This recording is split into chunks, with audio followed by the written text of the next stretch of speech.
মিশামিশি কাটাইলাম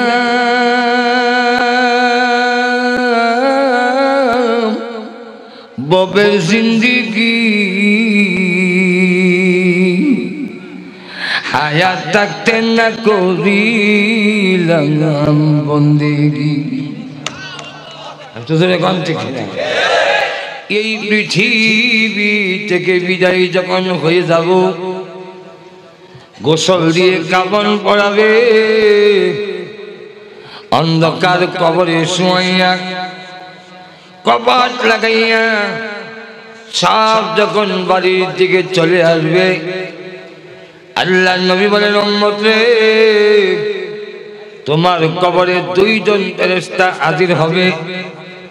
ইয়াতিহি মালাকান, দুইজন ফেরেশতা যাবে, ফায়ুদলিসানি, তোমাকে বসাবে, তুমি জাগ্রত হবে। আল্লাহ নবী বলেন, তোমাদেরকে যারা দাফন করতে এসেছিল, কারান আলিহিম, তাদের জুতার শব্দ তুমি কবর থেকে শুনতে থাকবে। জোরে জোরে চিৎকার দেবেন, তোমরা কারা গো?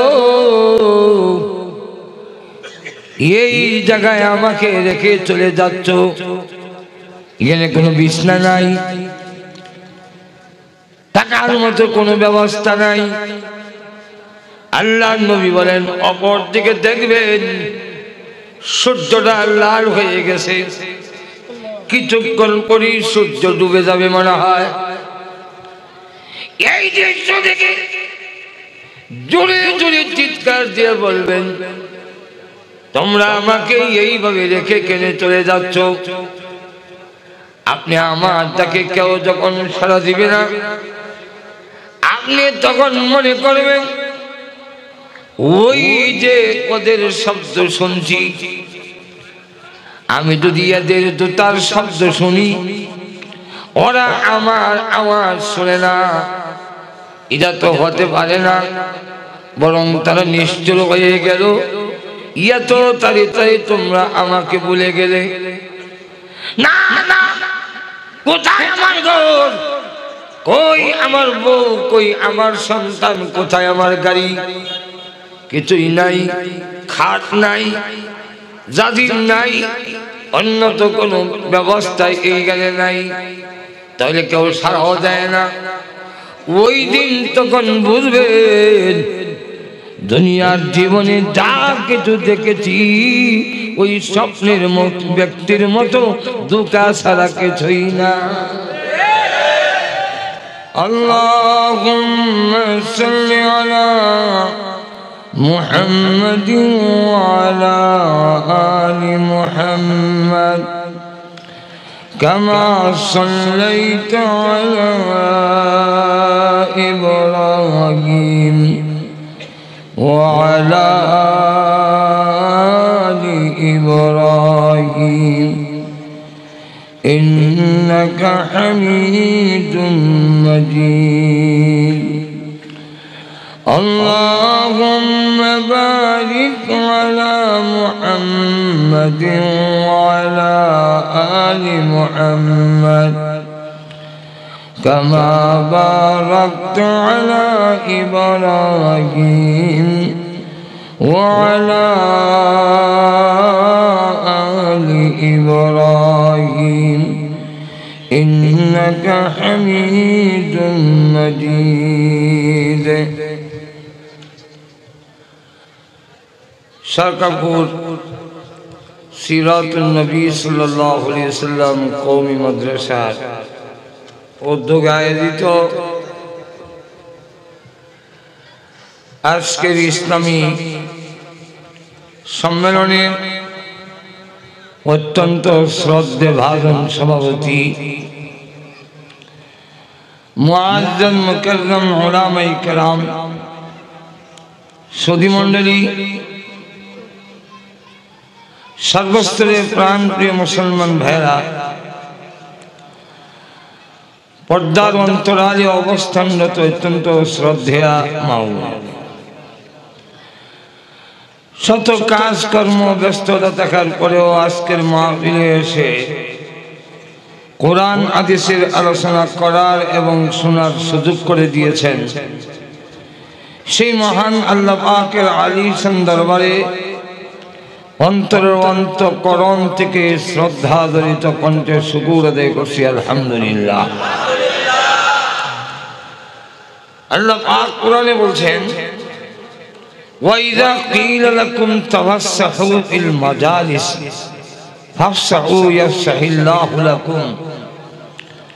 তোমাদেরকে যদি বলা হয় কোন মাহফিলে যে ভাগ দেখা বন্ধ করে আরেকজনকে সুযোগ দাও, আল্লাহ বলেন আমার এই কথাটা মেনে যদি তোমরা আরেক ভাইকে একটু জায়গা দাও, প্রশস্ত করে দাও, আমি আল্লাহ তোমাদের কবরে হাসরে জান্নাতে জায়গা বড় করে দেব। আপনারা কি চান কবরে হাসরে জান্নাতের জায়গাটা একটু বড় হোক? আর তো এখন কে কে চান একটু দেখতে চাই? হাত তুলাম, সামনের দিকে যারা আগায় আসা, আর যে জায়গার থেকে লড়ে না বোঝা গেল সে চায় যে কবরের সীমার মধ্যে পড়ে থাকবে তো লড়তাম না, তো লইয়ে না। আর যদি মনে করেন কবরের জায়গাটা একটু বড় হোক, আপনাদের জন্য জায়গা করছি, আপনারা আর দাঁড়ায় থাকার সুযোগ নেই।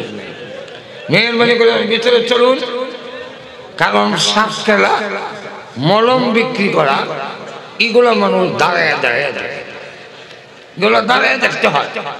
কারণ কি জানি সাপ যদি একটু শুয়ে যায় আর যদি ডাক্তার মারা ধরে, এই কারণে সাপ খেলাগুলো দাঁড়াই দেয়। কিন্তু কোরআন হাদিসের আলোচনা দাঁড়ায় নয়, বৈশা বৈশা শোনা হইল আদব। কি বলেন ঠিক না? এই জন্য আপনারা মেহরবানি করে প্রত্যেকে বসে পড়ুন। হয়তো আজকের এই মাহফিল যদি আল্লাহর দরবারে কবুল হয়ে যায়, কিয়ামতের দিন এই মাহফিলটা আমাদের নাজাতের ওসিলা হতে পারে। কোরআন শরীফে আল্লাহ বলছেন, ওয়াজাদু মা আমিলু হাযিরা, তোমাদের আমলগুলো আল্লাহর সামনে পেশ করা হবে। আজকের এই মাহফিলটা আল্লাহর সামনে পেশ করা হবে। তাই আল্লাহ এই মাহফিলে অসংখ্য অগণিত ফেরেশতা আছে। মুসলিম শরীফের হাদিস, আল্লাহ ফেরেশতাদেরকে সাক্ষী রেখে বলেন, উশহিদুকুম আন্নী কাদ গাফারতু লাহুম।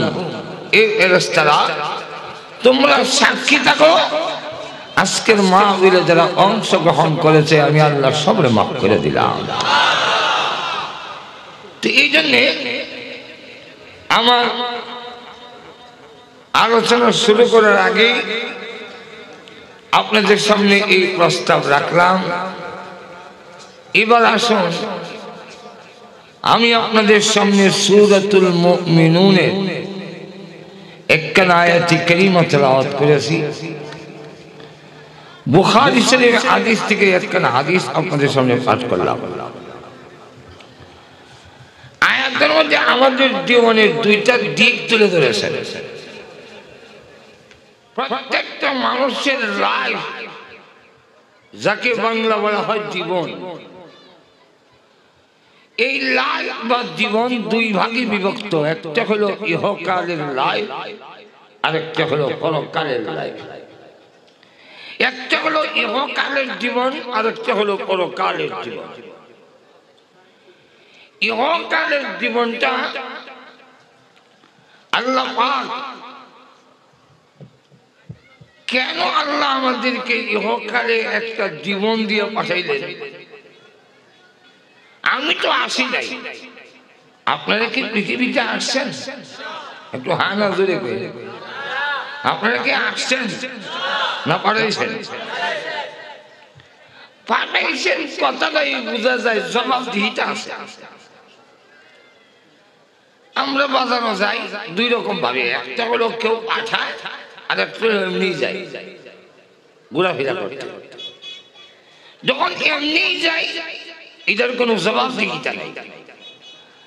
আর যদি আপনাকে বাবা বড় ভাই বাজারও পাঠায়, তাহলে অবশ্যই এই যাওয়ার পেছনের একটা জবাবদিহিতা একটু ধরে বলেন।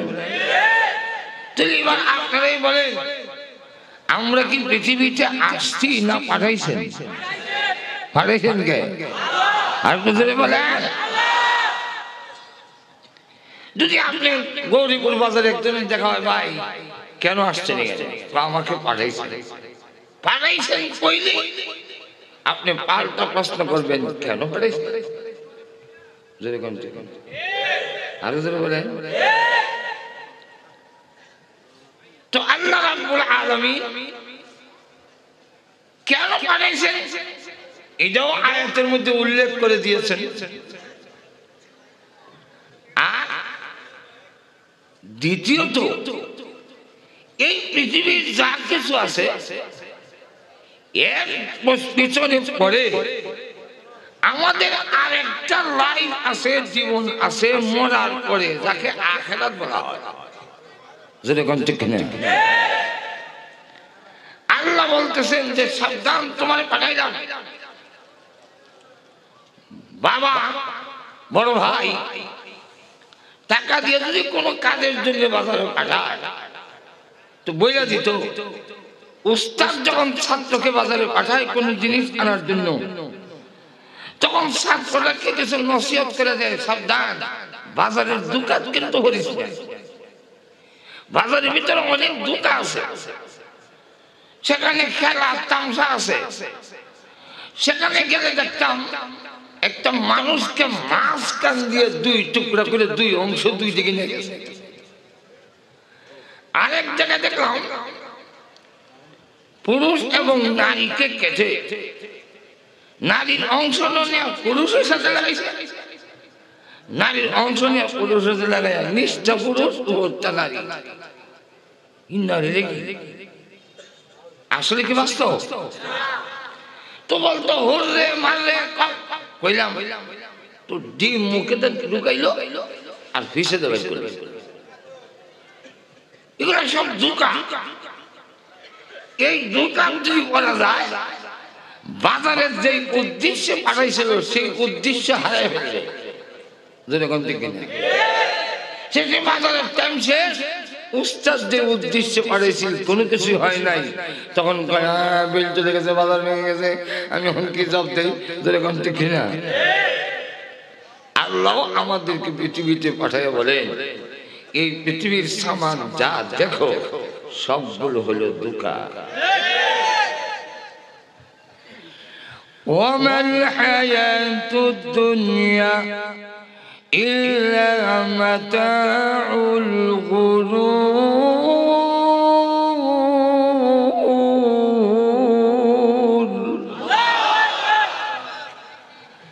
আল্লাহ বলেন পৃথিবীর সবগুলো বানানোওয়ালা আমি আল্লাহ। আমি বানানোওয়ালা বলতেছি, যা বানাইছি সব দোকান।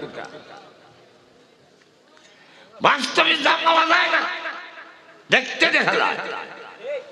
ব্রাহ্মণবাড়িয়া সিলেট থেকে ব্রাহ্মণবাড়িয়া অতিক্রম করতে একটা মোড় আছে, ব্রাহ্মণবাড়িয়া বিশ্ব রোডের মোড়। ওইখানে একদিন নামলাম, নামা দেখি এক বড় বউলের মধ্যে মৌমাছির চাক, মৌমাছি উঠতেছে। আর এই লোকটা পিছন দিক দিয়ে আরো দুজন টানতেছে, বলতেছে জানি তুই ভাঙ্গা বেচবি না, কিন্তু আমার ঘরে একজন রুগী, তোর সাত বাংলা মধু দিকে না হিসে টান, আমাকে এক পা মধু দেয়। মৌচাক আছে, মৌমাছি আছে, খাঁটি মধু বলে দুজন টানতেছে। আমি আগাইলাম 1 কেজি মধু কিনবো, পিছন দিক থেকে দুইজন আমার ঠেলা ধরে, মধু যায় না, কই যা মধু কিনতাম, ওই মধু না চিনি ছিঁড়ে।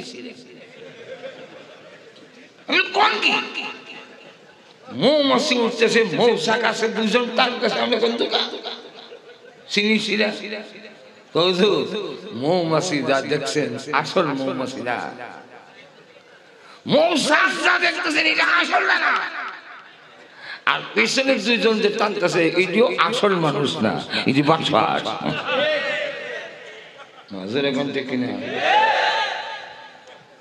তো ঠিক কেমনি হবে মৌমাছি মধু দেখার পরেও যেমন মধু না, এই পৃথিবীর যা কিছু সামান দেখেন দেখতে দেখা যায়, বাস্তবে একটাও পাবেন না। সবগুলো দুকা, দুকাটা এখন বুঝবেন না।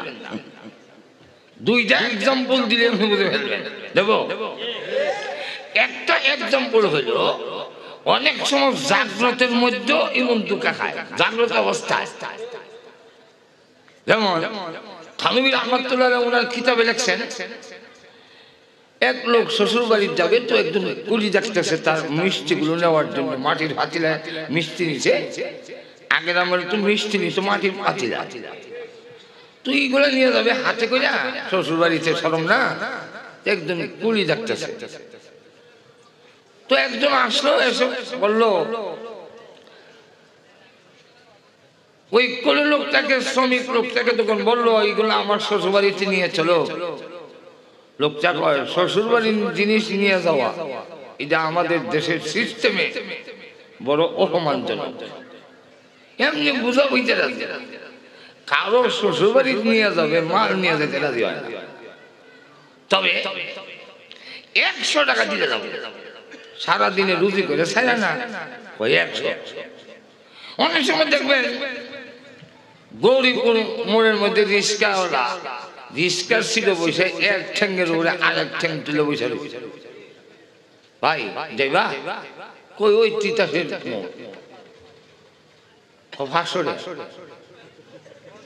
20 টাকার ভাড়া, 500 টাকা চাইলে কেন? তখন বুঝতে যাও ইচ্ছা নেই, তুই 100 টাকা তখন চাইলো, তখন সারাদিনের 100 টাকা। তো জামাই তিনি ভাবলো শ্বশুর বাড়িতে যাইতে গেলে একটু রিক্সা ভাড়া, শ্রমিকের ভাড়া বেশি দিতে হয়, ইচ্ছা করে। এটা একটা প্রেস্টিজের ব্যাপার, কারণ এলাকার লোকেরা বলবো অমুকের জামাই এত বকি কেনা দেয় না। তুই 100 টাকা ঠিক করছে, মাটির পাতিলাগুলো মাথায় নিছে। এখন সে যাচ্ছে আর কল্পনার জগতে দৌড়াচ্ছে, এতগুলো টাকা পাই কাজে লাগাবো কিভাবে? ভাবলো সারাদিন রুজি করে ছাড়া না, এখন 100 টাকা পাইছি। ওই সময় 100 টাকা থেকে ছাগল কিনা যায়, একটা ছাগল কিনবো, ছাগল বাচ্চা দিলে বিক্রি করে একটা গাভী কিনবো, গাড়ি বিক্রি করে দুধ বিক্রি করবো, গাভীর বাছুর বিক্রি করবো, তখন তো অনেক টাকা হবে। একটা হাতি কিনবো, এই হাতি দিয়ে মাল টামান টানবো, আর হাজার হাজার টাকা দৈনিক ইনকাম হবে। তারপরে আমি 200 বিঘা জমি রাখবো, আর মাশাআল্লাহ 5 তলা ফাউন্ডেশন দিয়ে একটা বাড়ি করবো। এরপরে বাড়ি আছে, জায়গা আছে, একটা গাড়ি কিনবো, জাপানি মার্কা গাড়ি। তো গাড়ি যখন কিনলাম, আমার কাছে কে বিয়ারা দিবে, আমি বড় বংশে একটু বিয়ে করবো। মিষ্টির পাতিলা নিয়ে যাচ্ছে, এই কল্পনায় চালাচ্ছে। তো এরপরে একটা বক্স খাট কিনবো, বক্স খাটে প্রথম জাজিম, এরপরে তুষক, এরপরে কুলবালি, এরপরে ডাইনিং টেবিল বানাবো। আমি বিয়ে করলে আমার ছেলে হবে, ছেলে এসে তখন ডাক দিব, আব্বু ডাইনিং টেবিলে খাবার রেডি করে আম্মা তোমার জন্য অপেক্ষা করছে। এই সময় আমি একটু অভিমান বোধ করে বলবো, না না খাবো না। তো ওর মা এসে আমার খুব আদর করে নিয়ে যাবে, এই জন্য বলবো না খাবো না, না খাবো না করে যে মাথা মারা দিছে, মাথার যে মিষ্টির হইতে এত এই কথা মন নাই, সব মাটির ফাইতলা নিচে বইয়া, ফাইতলা গুলো ভাঙ্গিয়া রসগোল্লা না বালুর গুল্লা হয়ে গেল। এখন জামাই ডাক দেখা, মাথা খাই দিকে আমার 200 টাকা মিষ্টি নষ্ট করে দিলে।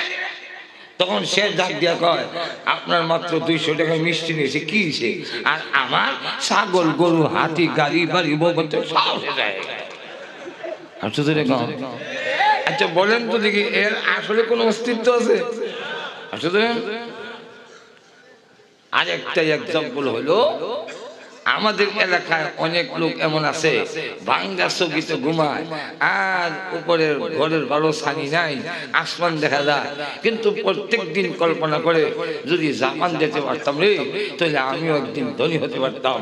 এই কল্পনা করতে করতে একদিন ঘুমাইয়া স্বপ্নে জাপান চলে গেছে। সেখানে গিয়ে এক কোম্পানিতে চাকরি হয়েছে, বাংলাদেশের 2 লক্ষ টাকা তার বেতন।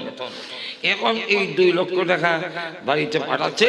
আপনাদের কুমিল্লা দাউদকান্দি এলাকাতে 200 বিঘা জমি রাখলো, রাখার পরে আব্বাকে চিঠি লিখে রাখলো, আর রাখবেন না, আমি আসতেছি।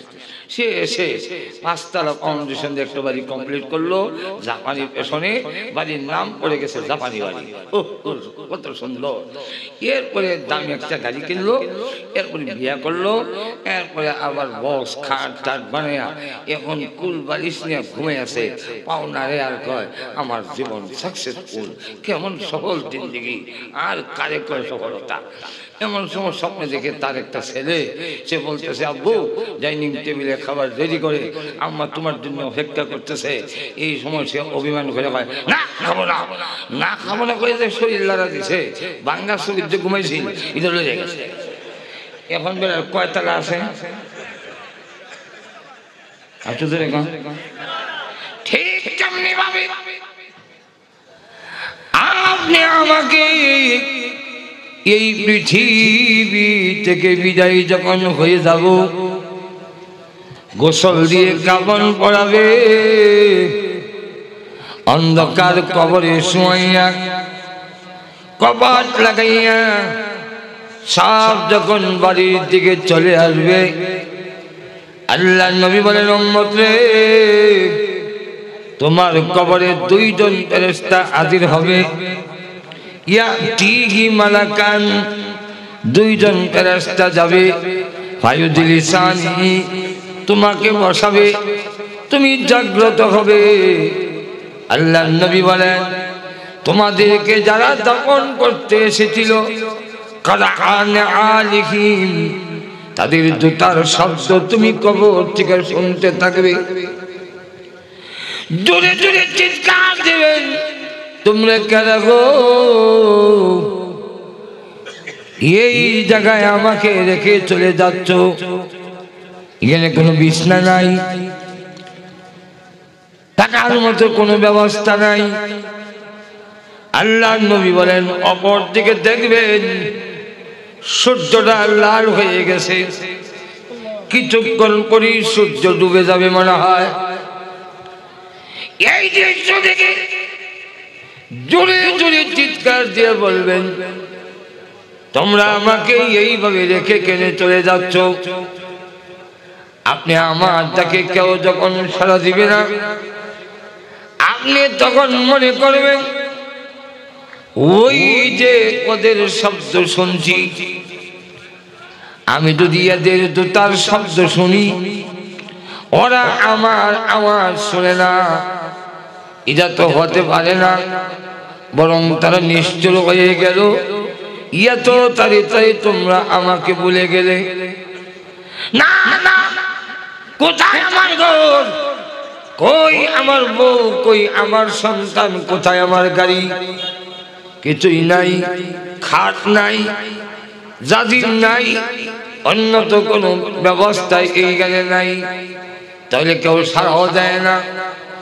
ওই দিন তখন বুঝবেন দুনিয়ার জীবনে যা কিছু দেখেছি ওই স্বপ্নের ব্যক্তির মতো দুঃখা ছাড়া কিছুই না।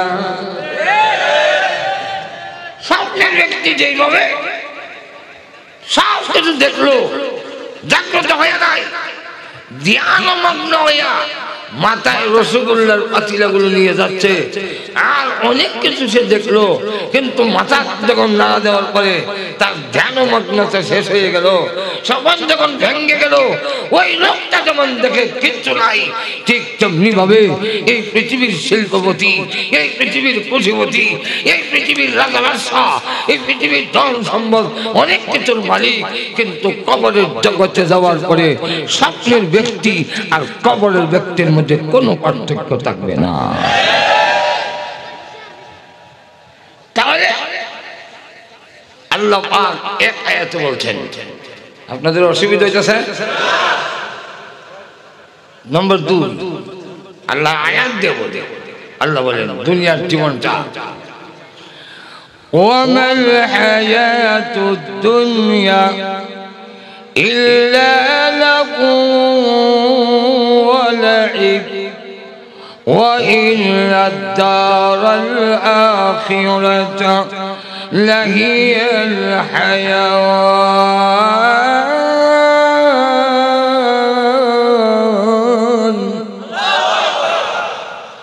আল্লাহ বলেন এই দুনিয়ার জীবনটা কিছু সময়ের জন্য একটু খেলাধুলা, বউ খেলার বউ, সন্তান খেলার সন্তান, বাড়িঘর খেলা, ছোট বাচ্চারা খেলাধুলা করে। আমি নিজেও পশ্চিমবঙ্গে নেই বলে সবটা, কিন্তু একদিন যা দেখলাম আমার বাড়ির বাংলা ঘরে শুয়ে আছি, আসলে এখনো ঘুম লাগে না, আর আমার খাটের নিচে বাচ্চারা খেলাধুলা করতেছে। ছেলেটা অভিনয় করতেছে স্বামী, মেয়েরা অভিনয় করতেছে বউ।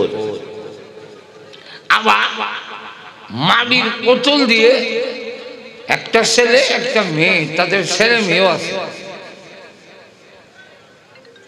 কাঠি দিয়া ঘর বানাইছে, হাতা দিয়া ঘরের ছাউনি দেওয়া হয়েছে। অপর দিকে লক্ষ্য করে শুধু তারা ধুলা বালুগুলো পায়ের মধ্যে এনে অনেক কান্তা ভাইয়া পাটা সরাই নিল, তো একটা সুন্দর ঘর হয়ে গেল, বিরল তার ফাঁকা ঘর। আর ধুলা বালু দিয়ে কুর্মা ফুলায় ফাঁকালো, আগা দুগা ছিঁড়ে তরকারি দেয়, চুলার থেকে লাল মাটি এনে তরকারির মধ্যে মরিচ দিচ্ছে। মেয়েটা আমার ছেলেটাকে বলতেছে, তোমার এখনো বাজারে যাও নাই, কোন সময় দেখা ঘরে যে লবণ পেঁয়াজ মরিচ নাই, দেবে কোন সময়? সে কথা ঠিক আছে, দাও ব্যাগ দাও। একটা কাগজ ওরাতে দিছে, ওই দিক দিয়ে ঘুরিয়া আরো অনেকগুলো পাতা সাতা জমা করিয়া আইনা দিয়া কয় বাজার করে আইছে। কয় মাথাটা গরম হয়ে গেছে, সরকার যে কি বুঝলো, জিনিসের দাম এত বাড়াইলো, কেমনে যে টাকা পয়সা আইব। বড় ছেলেটারে বিদেশ পাঠাইছিলাম সৌদি আরব, 1 বছর হয়ে গেল, একটা টাকাও এই পর্যন্ত হারাইল না, সংসার কেমনে চলবে? এই সুন্দর সংসার। মেয়েটা কয় হাত মুখ ধুইয়া খেয়ে নাও। এখন আমি মাঝে মাঝে চোখ খুলে দেখি কি করে, আবার বুঝলে তো ওরা দৌড়ে চলে যাবে, বুঝতে দেয় না। মাঝে মাঝে চোখ খুলে দেখি, তখন কই দেখি হাত পাও কই দেয়, পুকুরে যায় না টিউবওয়েলে যায়, দেখি না বাহিরে গিয়ে এমনি হাত দেয়, মুখ ধুই। এটা কি সত্যি তো হয়েছে? আচ্ছা, এরপরে আসার পরে বসলো, তো একটা পাতার মধ্যে কিছু দুলাবালু আর ওই আগা ডোগার তরকারি এনে দিয়েছে।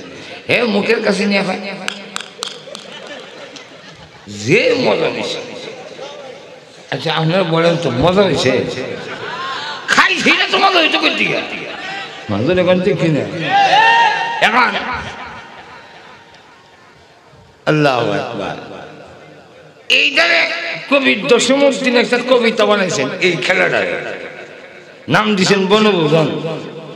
ওইখানে লেখছে, দুলা বালুর কুরমা ফুলাও আর সে কাদার পিঠে, ধুলা বালুর কুরমা ফুলাও আর সে কাদার পিঠে, মিঠা মিঠি খেয়ে সবাই ভোলে বেদায় মিঠে। আল্লাহ ঘুমিয়ে গেছেন না কেন? ধুলা বালুর কুরমা উলাও আর সে কাদার পিঠে, মিঠা মিঠি খেয়ে সবাই ভোলে বেজায় মিঠে।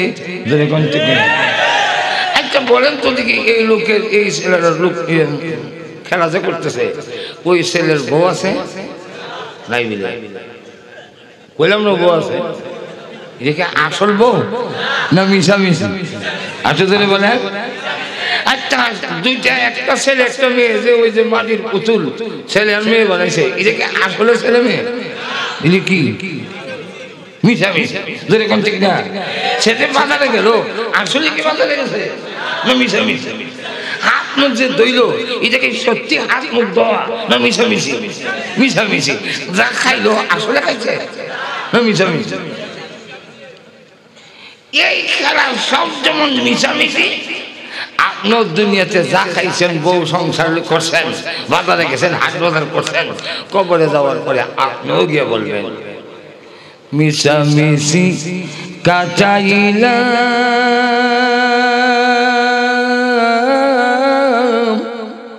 ববের জিন্দিগি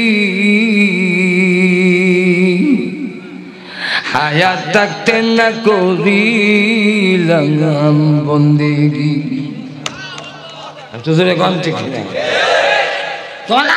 না মিশামিশি কাটাইলাম